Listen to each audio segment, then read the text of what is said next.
Hello student, पिछले video में हमने आपको चैप्टर 10 के क्वेश्चन आंसर्स कराए थे। आज हम उसी को कंटिन्यू रखेंगे। आप लोग क्वेश्चन नंबर 5 से देखिए और आपको आंसर साथ साथ फिल करने हैं। क्वेश्चन नंबर जो 5 है उसमें आपको कुछ पद दिए हुए, तो उस पद को बताना आपको कि वो पद कौन से लिंग का है, कौन सी विभक्ति और कौन सा वचन है। सबसे पहले दिया हुआ है बंधु। तो बंधु जो शब्द है वो पुल्लिंग का है, प्रथम विभक्ति और एक वचन। सेकंड है देशान। देश जो वर्ड है ये पुल्लिंग है, द्वितीय विभक्ति का है और बहुवचन का है। थर्ड वर्ड है घृणाया। घृणा जो शब्द है वो आपका स्त्रीलिंग है, ये षष्ठी विभक्ति का एक वचन है। उसके बाद है कुटुंबकम। कुटुंबकम का अर्थ होता है परिवार। जो कुटुंबकम शब्द है ये नपुंसक लिंग वर्ड है, प्रथम विभक्ति का एक वचन है। इसके बाद है रक्षायाम। रक्षायाम जो रक्षा वर्ड है, इसका मूल वर्ड क्या है? रक्षा। तो रक्षा जो वर्ड है वो स्त्रीलिंग का है, सप्तमी विभक्ति और एक वचन। इसके बाद है ज्ञान विज्ञानियो।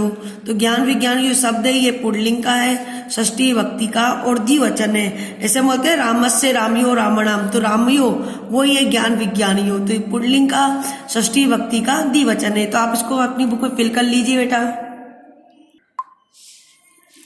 अब क्वेश्चन नंबर 6 है, इसमें आपको उचित विभक्ति लगानी है।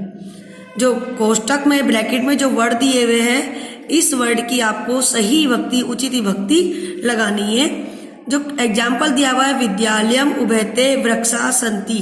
तो जो उभयते होता है ना, इसके योग में द्वितीय विभक्ति का प्रयोग होता है, इसलिए यहाँ पर विद्यालयम लिखा गया है। उसी प्रकार यहाँ भी उभयते आ गया। तो उभयते गोपिका, उसके दोनों ओर गोपियां है। तो किसके दोनों ओर? कृष्ण के दोनों ओर। तो कृष्ण में दूसरी व्यक्ति लगेगी, यहाँ पर आएगा कृष्णम।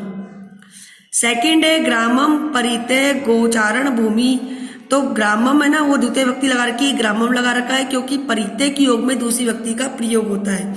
इसी प्रकार यहाँ भी परिते वर्ड दिया हुआ है, तो मंदिर में दूसरी व्यक्ति लगाएंगे तो यहाँ बनेगा मंदिरम।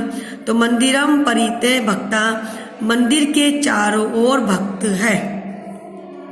थर्ड है हमारा सूर्याय नमः। सूर्याय नमः, तो यहाँ सूर्य की चतुर्थी लगा रखी है क्योंकि जहां भी नमः शब्द आता है वहां चतुर्थी व्यक्ति का प्रयोग किया जाता है। हम ऐसे कह सकते हैं कि नमः की योग में चतुर्थी व्यक्ति का प्रयोग करते हैं। जैसे हम पूजा करते हैं ना, गणेशाय नमः, शिवाय नमः मंत्र बोलते हैं, तो क्यों बोलते हैं? क्योंकि नमः की योग में चतुर्थी व्यक्ति का प्रयोग किया जाता है। उसी प्रकार यहाँ गुरु शब्द दिया हुआ है, तो गुरु की चतुर्थी होती है गुरुवे, तो यहाँ बनेगा गुरुवे नमः, यानी गुरु को नमस्कार। फोर्थ है वृक्ष से ऊपरी खगा। वृक्ष के ऊपर पक्षी है, तो वृक्ष की यहाँ पर षष्ठी विभक्ति लगाई गई है। क्यों लगाई गई है? क्योंकि ऊपरी शब्द जहां भी आता है वहां पर षष्ठी विभक्ति का प्रयोग होता है। इसी प्रकार सेकंड वाले में ऊपरी शब्द दिया हुआ है, तो अश्व की बनेगी षष्ठी अश्वस्य। तो अश्वस्य ऊपरी सैनिक है, घोड़े के ऊपर सैनिक है। घोड़े के ऊपर सैनिक है, तो अश्व की षष्ठी बनेगी अश्वस्य। अश्वस्य ऊपरी सैनिक है। अब देखिए क्वेश्चन नंबर 3, क्वेश्चन नंबर 7।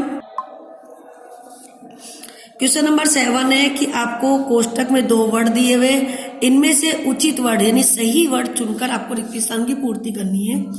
जैसा कि मैंने आपको ऊपर बताया था कि नमः के योग में चतुर्थी का प्रयोग होता है, तो यहाँ पर नमः शब्द आया है, तो हरि की चतुर्थी क्या होती है? हरिये।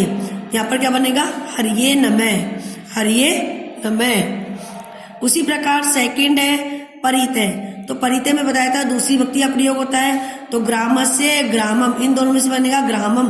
तो ग्रामम परिते कृषि क्षेत्राणि सन्ति।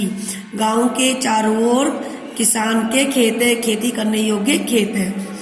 आगे है नमः। थर्ड में नमः दे रखा, नमः में चतुर्थी व्यक्ति का प्रयोग होता है, तो अम्बा की, अम्बा यानी माँ की चतुर्थी क्या बनेगी? अम्बाए। तो अम्बाए नमः क्या बनेगी? अम्बाए नमः। फोर्थ है हमारा ऊपरी अभिनेता अभिनय करोति। के ऊपर अभिनेता अभिनय करते हैं, मंच के ऊपर। तो यहाँ पर मंचस्य और मंचम 2 वर्ड दिए हुए, तो ऊपरी योग में षष्ठी व्यक्ति का प्रयोग होता है, इसलिए यहाँ पर मंचस्य आएगा। तो मंचस्य ऊपरी अभिनेता अभिनय करोति। इसके बाद है उभयते पुत्रो स्तः, उसके दोनों ओर पुत्र है। तो पितरम और पितु 2 वर्ड दिए हुए, तो उभयते में दूसरी व्यक्ति का प्रयोग होता है, इसलिए यहाँ पर आएगा पितरम। पितरम उभयते पुत्रो स्ते। तो इस प्रकार हमारा कंप्लीट हुआ है चैप्टर।